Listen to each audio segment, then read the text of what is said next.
Wolves down 22 points against the Clippers in the second quarter, and I received a text from the lovely lady that I just had a first date with that there's not going to be a second one. Could have got hit with the swarm of frustration at that point, but instead, I tried to remind myself Anthony Edwards is playing for the Minnesota Timberwolves. Things can change quick. What ensued was a 20-2 run, getting the Wolves back in that game, and it didn't stop their 18-point win in LA against the Clippers, who are the 4 seed. We now have 3-game lead on them, currently in the 3 seed for the Timberwolves, half game back of the Nuggets and Thunder, who are sharing the 1 seed right now. And it's an intense run to figure out seeding in there. We've got our issues with Karl Anthony Towns being out likely the rest of the regular season, hoping to get him back for the playoffs. The Clippers in this game are missing Russell Westbrook, who's going to be out for a bit, and Kawhi Leonard just plays the first quarter and then leaves with some back spasms. But still, Clippers got most of their lineup. They got all the talent in the world. Wolves start with a 1 of 9 3-point shooting first quarter where they're turning the ball over a ton, but they cleaned up most of that. Those things really switched up. You got Nickeil Alexander-Walker. This was the NAW game. He's hitting every triple. His only missed shot was 1 3. Hits 5 of them. Hits 5 of them. 5 of 6. Also gets a putback tip in this game. Did that in the last game as well, and he's been really active integrating that into his game, getting those O-board crashes, which I love to see. That's something our team hasn't been great of through the season, offensive rebounding. Not the case in this one. We were crashing the glass like crazy. Not also with some other dynamic moves in this game. Gets his defender in jail in the pick and roll. Quick lefty lay with some beautiful touch on it. The game out of NAW is just becoming so crisp, continuing to grow in his dynamic capabilities, and the consistency is what's so refreshing. Last season, we had these stretches of great NAW, bad NAW, and when he was bad, he was really bad. He's so consistent right now. He's among the players that I'm most confident to hit open looks, and that is just wonderful and such a bump from what he was last year. And I was super high on him last year, so it's just great to have that. And his defensive energy, effort, attention to detail is always impressive as well. Mike Conley, also the steadying jumper in this game. He also has that super quick release on his layups too. You saw that a lot in this one. Just quick little shot put layups. And you can't guard him so well because his demeanor is very lax and he's not usually aggressive trying to score, and then his attempts to score are just done in a flash. So it's hard to guard someone like that, and it's just such a sneaky weapon to have. And when he explodes like this, it's just such a boost for this team. And we had Anthony Edwards providing a boost all game long, just showing up to alpha in a game with multiple stars, although, like I said, they didn't have Kawhi much of it. We don't have Cat. But, dude, Anthony Edwards, he's the guy. He's the guy.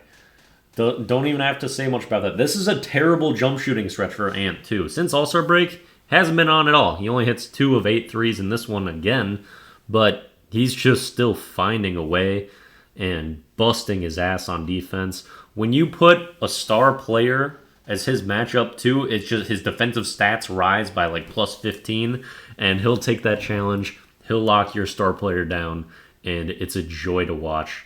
He can really switch things, as can our defense. When you can lock down like we can, and when we actually get into transition, which isn't a regular thing for this team, boy, do we become dangerous, and we've got spurt ability, and that's something that can really help you in playoff games and make it so you're never really out of a game.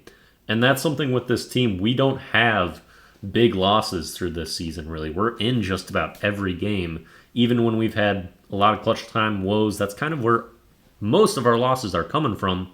But we've always got a chance when we've got this defense and an all-star, all-NBA, all-basketball player like Anthony Edwards. Rudy Gobert gets hurt in this game. They were checking up on his ribs towards the end of this one. Don't know the severity of that. Nas Reed tweaks an ankle. Anthony Edwards is a little iffy at times. Also, the one thing we got to watch with Anthony Edwards is his dump efficiency. I mean, he missed the start of a game a couple nights ago, maybe a week or two ago, and then misses the start of this half as well with a non-injury related thing. So maybe there's something he's not so speedy about. Hurry up now and get off your phone. Just get this thing going. Jordan McLaughlin, I also want to spotlight in this game because plus 24, highest on the team for this one, drew multiple offensive fouls and additionally 6 rebounds for the shortest player on the court. I've been really liking his minutes in recent games. No Monte Morris in this one as well, so J-Mac is inserted back into the backup point role, and I hope we don't forget about him when Monte is back because we don't always need to be running J-Mac, but I like giving him a little sample, a little chance to make impact plays because he will regularly do that. And I trust J-Mac. He's a great player. Don't always want him to be the person you're leaning on. In fact, you don't normally want to be leaning on him, but he can make great basketball plays, and usually he's someone you can trust. That's probably everything we need to talk about for this one. Really fun to see this team come back down 22 against a legit team on the road. We're the best road team in the NBA. And you got to still be optimistic about how this team can finish the year, even without Cat for the rest of the regular season, most likely, because there's a lot of players that can continue to produce from what is normally expected on this team when fully healthy. Nas Reed, every time he has more chances to produce, does. He was a little banged up in this one, not a big offensive night, but he's still grinding, hustling, making clutch plays. Nickeil, as he showed tonight, has more leaps he can make. Jaden McDaniels, who did nothing offensively in this one, can take more leaps. He has that capability. And Slow-Mo also has proven he can step up for us. Been a down year for him, but he steps up when you need him to. And he had a really poor first half in this one, turning the ball over, some missed shots early. Second half was so much better, making great defensive plays, getting deflections, big buckets that just help build our cushion. And you got to be optimistic about what this team can do, and we still got Anthony Edwards, and we still have a hell of a defense. As long as we got Gobert and his health intact here, I still feel good about what this team can do as long as it's just Cat that's out, or just Cat and Monte. If we sustain more significant injuries, it might get tough to keep our great place in the standings.